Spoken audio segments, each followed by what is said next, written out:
네, 돈이 되는 뉴스 시작합니다. 오늘은 한국투자증권 이프랜드에어 김민진 차장과 함께합니다. 안녕하세요. 안녕하세요. 네, 오늘 비가 참 많이 내리는데 네. 시장에도 비가 내리는 듯 싶습니다. 사실 우리 형님 삼성전자가 가져야 하는데 계속 눈높이만 떨어지고 있다는 소식이 들려서 걱정입니다. 외국계 증권사도 삼성전자에 대해서 목표가 하향 조정이 줄줄이 나오고 있는 상황인데요. 골드만삭스, JP모건은 원래 10만 전자였는데 9만 원, 8만 원대로 낮췄고요. 노무라 증권은 8만 4천 원까지 낮춰 잡았습니다. 문제는 이제 메모리 반도체죠. 디램 가격 하락 전망 때문에 그런 건데요. 실적에도 영향을 줄 것이라는 그런 관점입니다. 2분기 영업이익 전망치가 한 달 전에 비해서 3.2%가량 조정이 됐습니다. 한 달 전에 봤던 것보다 지금 좀 발표될 거 더 안 좋아질 것 같은데 라는 시각이 여기에 반영이 되고 있는 겁니다. 다음 보시죠. 국내 증권사들도 지금 8만 전자로 목표 주가 낮추고 있죠. 디램 가격 하락세가 내년 1분기까지 더 이어질 거라는 게 우려되는 대목입니다. 2분기 실적 전망도 먹구름. 이거 어떻게 보고 계세요? 지금 세트 업체들에 대한 전반적인 부진 우려가 커지고 있습니다. 우리가 일반적으로 반도체와 연관된 세트라고 한다면 스마트폰과 PC가 가장 중요한 상황인데요. 해당 쪽에 대한 전반적인 수요 둔화 우려가 굉장히 커지고 있는 상황이고요. 그나마 이제 디램 실적을 견인할 것으로 예상되었었던 사파이어 레피즈를 비롯한 서버용 신규 DDR5에 대한 출시 자체가 사파이어 레피즈가 좀 뒤로 이연되면서 이러한 부분들에 따른 서버용 메모리 DDR 같은 경우도 지금 굉장히 제한적인 흐름을 보여주고 있습니다.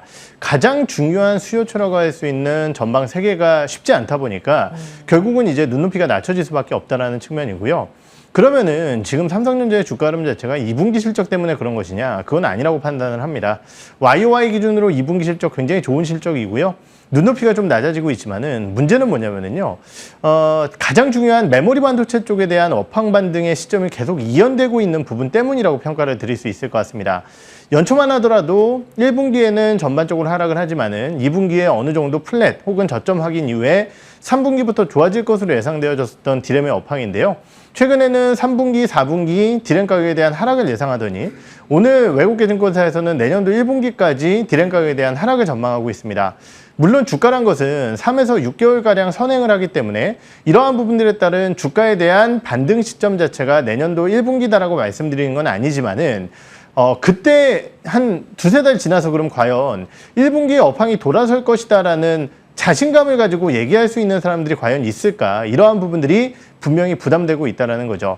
사이클상의 진폭 자체가 얕아진 것은 분명한 좋은 요소라고 볼 수 있겠지만은 디램 업황에 대한 눈높이가 낮아졌다는 측면에서 전반적으로 반도체 섹터들에 대한 눈높이 그리고 주가의 흐름 자체가 낮아질 수밖에 없는 구간이라고 평가를 드릴 수 있을 것 같습니다. 그러면 하락을 열고 조금 더 봐야 된다라는 관점이신데 네.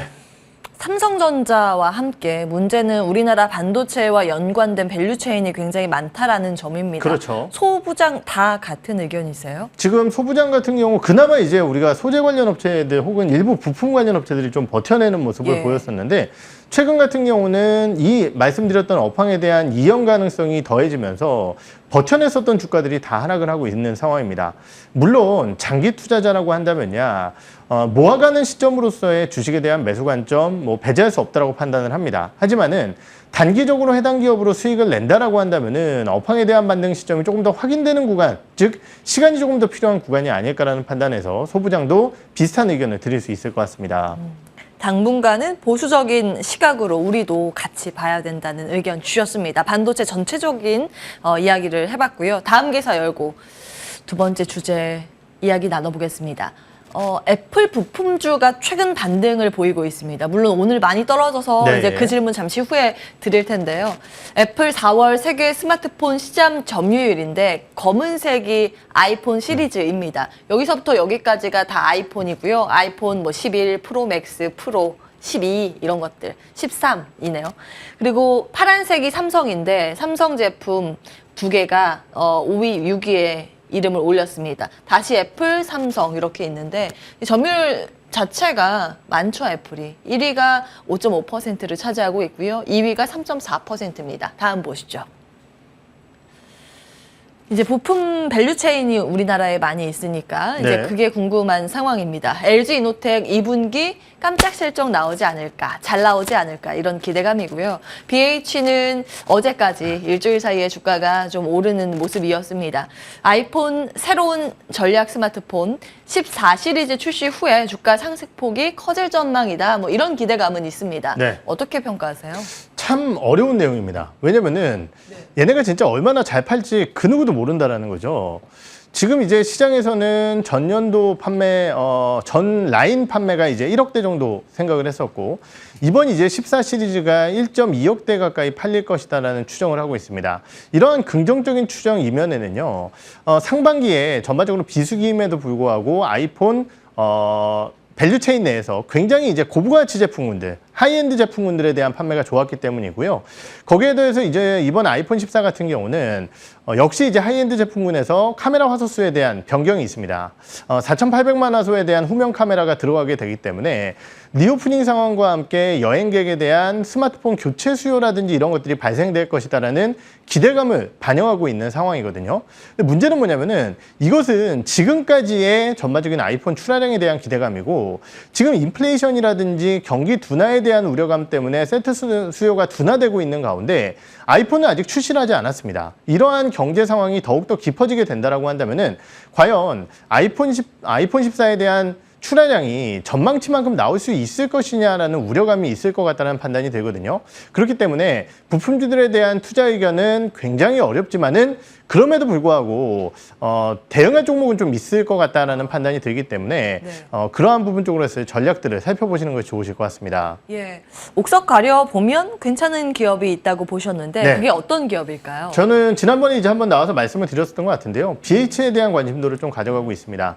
이유가 뭐냐면요. BH 같은 경우는 삼성전기라는 삼성 디스플레이 내에 전반적인 RFPCB의 굉장히 강력한 경쟁자였습니다. 그런데 이 삼성전기가 관련 사업에 대해서 손을 뗐죠.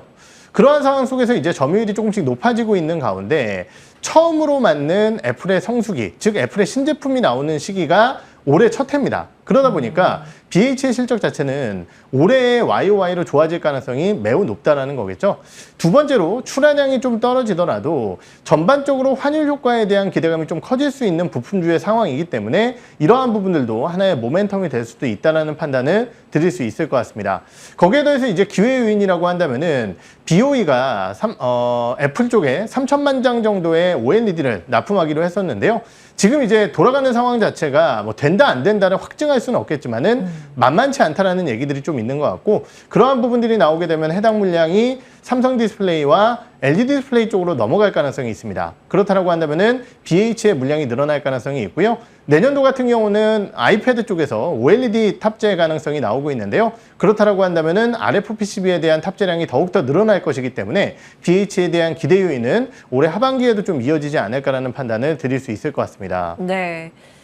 자, 요즘 그래도 시장 대비 선방하는 움직임이었는데 여전히 BH 매력이 있다는 관점이시네요. 기억해 보겠습니다. 다음 기사 열어보겠습니다. 자, 세 번째 기사.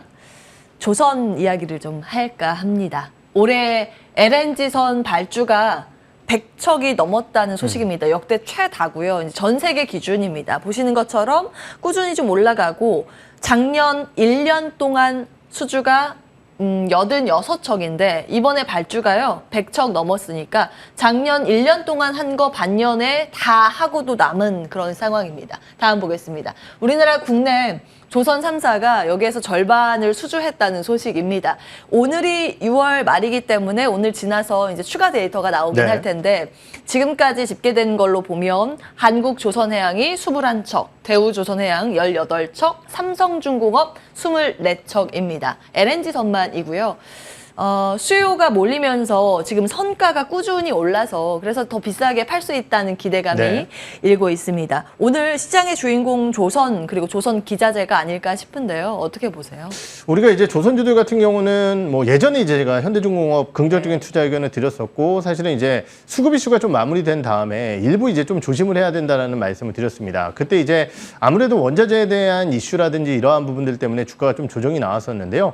최근에 이제 좋은 뉴스 소식들이 좀 들려오고 있습니다. 지금 이제 조선사들의 가장 큰 리스크 요인은 결국 이제 원가의 상승 그리고 카타르 쪽에 대한 수주가 저가 수주가 아니었냐라는 우려감 이러한 부분들이 있을 것 같은데요. 지금 이제 카타르 쪽에 대한 계약 내용 자체가 조금씩 수주를 통해서 공개가 물론 이제 계약 상대방 공개를 하지 않지만은 다들 이제 공시 내용 보면은 이거 카타르 거구나 이렇게 생각을 하고 있거든요. 예. 그 금액 자체가 과거에 수주했던 금액보다는 조금 더 높은 금액으로 수주 공시를 내고 있기 때문에 우려보다는 양호하다라고 말씀을 드릴 수 있겠고요. 아까 말씀드렸던 원자재 같은 경우는 이제 후판이 가장 걱정인데요. 1분기에도 충당금을 많이 쌓다 보니까 실적이 별로였습니다. 하지만은 워낙 조선업체들이 어렵고 최근에 일부 이제 철강 제품에 대한 가격 하락들이 좀 나오게 되면서 후판 가격에 대한 추가 인상 가능성이 조금은 적어지고 있는 상황입니다. 이러한 부분들을 고려해 봤을 때 조선주들에 대한 리스크 요인이 해소됐다는 측면에서 기대 요인을 가져가 보도록 하고요. 다만 지금 가져가고 있는 절대적인 실적 대비해서 주가에 대한 상승폭이 크다라는 의견들이 좀 증권가에서 많이 나오고 있는 것 같아요. 그렇기 때문에 이러한 리스크를 해소시켜주기 위해서는 실적을 빠르게 보여줘야 되지 않을까라는 판단도 드려보도록 하겠습니다. 예. 물론 이제 실적 체크는 기본이겠죠. 네. 근데 그런 가운데 그래도 긍정적인 요소가 들리기 때문에 종목을 고르는 게 중요해 보입니다. 어떤 종목에 주목하면 좋을까요? 네, 역시 뭐 LNG선 하면은 결국 이제 현대중공업 쪽에 대한 관심도를 가져가 봐야 될 것 같다는 다시 현중이. 네. 예. 가져가 봐야 될 것 같고요. 아까도 말씀드렸지만은 결국은 이제 최근에 신조성가 많이 올라오고 있는 상황 속에서 수주도 좋은 흐름을 보여주고 있는 상황이고 LNG선 쪽에 또 집중된 수주 전략들을 가져가고 있습니다.